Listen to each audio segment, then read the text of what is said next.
Hey, what's up guys? I'm Modern Arts here, and I'm going to be making a tutorial on how to make an image like this right here. So if you want to learn how to make that, just watch this tutorial. So first, what this consists of, you can see a simple, and I'm making this in Cinema 4D, which I forgot to mention, but what you can see, you have a simple floor, which is really easy to make. You have 5 spheres with different materials. You have this depth of field, which is made in Cinema 4D, and on the spheres you can see some really cool HDRI image that's reflecting off it, and there's a mini tutorial in that of how to get that. So what you're going to do is this link right here I'll have in the description, but it's a file front link on how to get the HDRI, and I have to give credit to iDigital Universe's video, and that's where this link came from. So I hope I'm not infringing any of my rights, but whatever. So yeah, here's the link. It will be in the description, and you can tell it's a .rar file. So unless you already know how to compress that and use it or whatever you want to do with it, what you're gonna need to make it to be able to use a .rar file is unrarx, and I guess you could just search unrarx, but for people who are too lazy, I'll give a link for that site in the description. And I don't want to take too long giving a tutorial on how to use it, but it's pretty simple. Just look up a tutorial on how to use unrarx. Pretty much you just open your file that's .rar in Finder, and then right click on it and do open with unrarx, and that's pretty much the way you do it. But there's a really easy download, so I'm going to give those 2 links in the description, minimize that. So let's get to the project. I'm not going to start the project from scratch. I'm just going to already have it open, and I hope that isn't an inconvenience, but I'm just going to say what I did because I want to keep this under 15 minutes, which is the YouTube limit. So first you have a floor. So just add in a floor. The way you do that, you click these 4 hours and click floor. Once you have that, the material you're using is, I think it's this one. Is this it? I'm going to need to find it. I know it's a slate. This is it.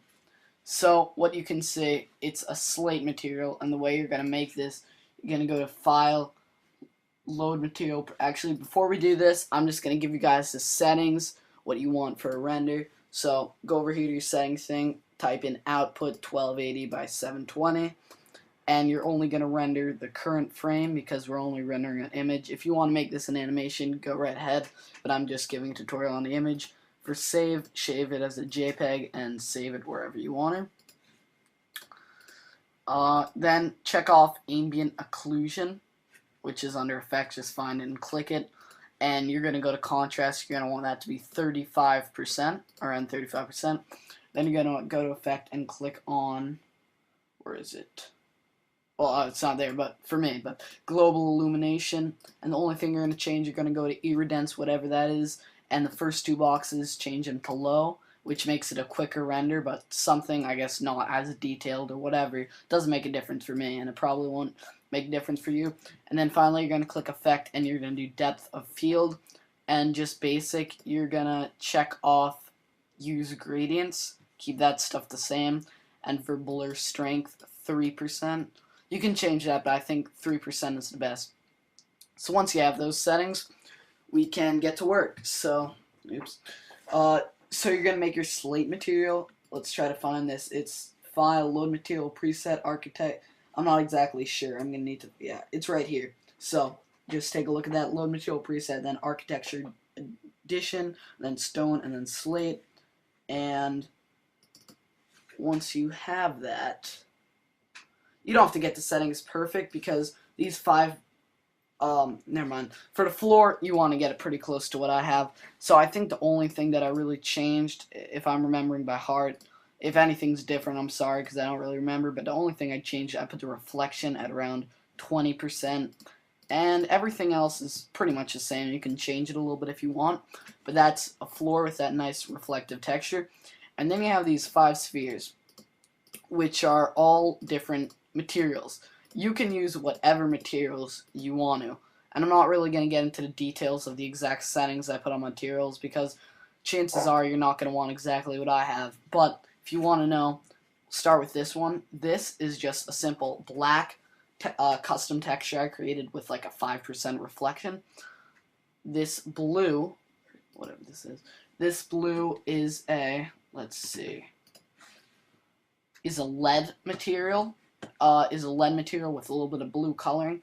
But just to save time, I'll let you make your own 5 materials or load these, load the same ones I loaded if you want. But so you have a lead over here with some blue on it, you have a white with reflection, and you have a red with Fresnel reflection, a black with very little reflection. Right here, this is a copper texture, and right here is a chrome.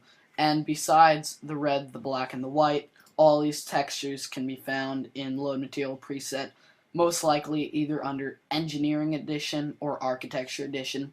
But you don't have to use the same materials as I do, and I'm sorry if you wanted to. I'm not going to get to explaining that. So, let's see. What should I talk about next? You need a light. Let's see. You can put the light wherever you want. Oh, shit. Yeah, I just put it, you can just put it the same way I did it, just over the spheres and pretty much in the center. Maybe about one sphere distance on, I'm not really making much sense, but just put it over the spheres in the center and you'll get a good look. And I didn't really change any of the settings for light. And then I think like pretty much finally we're going to have a sky. No, not finally because I have to do depth of field. But we're going to have a sky. So if you didn't know where sky is, you're going to click here. Alright.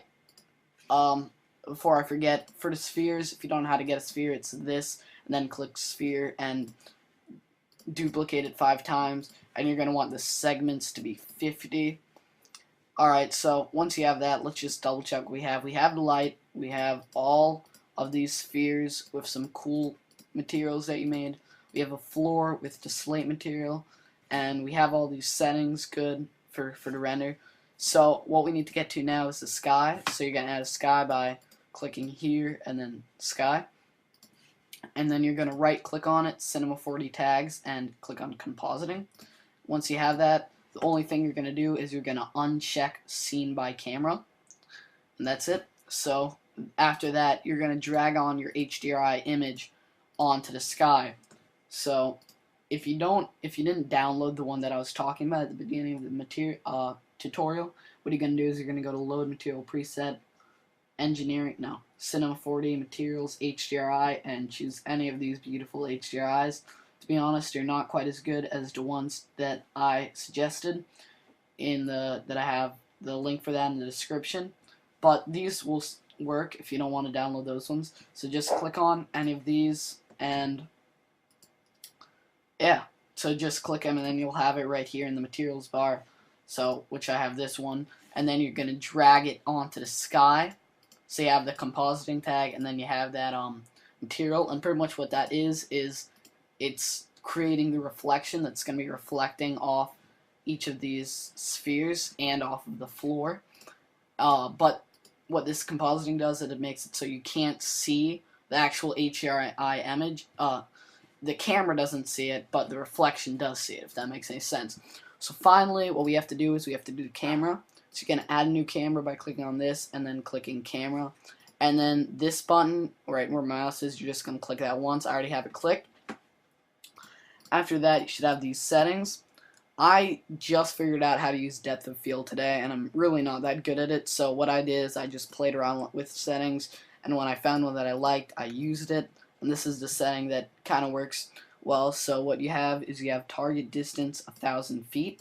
You have front blur not clicked on, and you have rear blur checked off, and you have the start for rear blur at 0 feet and the end for rear blur at 2,000 feet. So those are my settings. You can take a look at those real quick and make them the same as yours, but you don't have to because you could always just play around with the settings, see which one you like. But if you want just a decent setting that gets you with this image, how it's a little bit blurred in the back, you can just go with the setting I have, which again is target distance 1,000 feet, start 0 feet, and 20 feet. So at this point, I think we're pretty much done. We have the floor, we have all the spheres covered with their materials, we have the camera covered, we have the sky covered, and we have the render settings covered. So when you're done, just click on this, and it's gonna be getting rendered, and I'm not gonna render it because I don't want to waste space. But thanks a lot for watching this tutorial. If you liked the tutorial and found it helpful, please subscribe to our channel, which doesn't have very many subscribers right now. Thanks for watching, guys.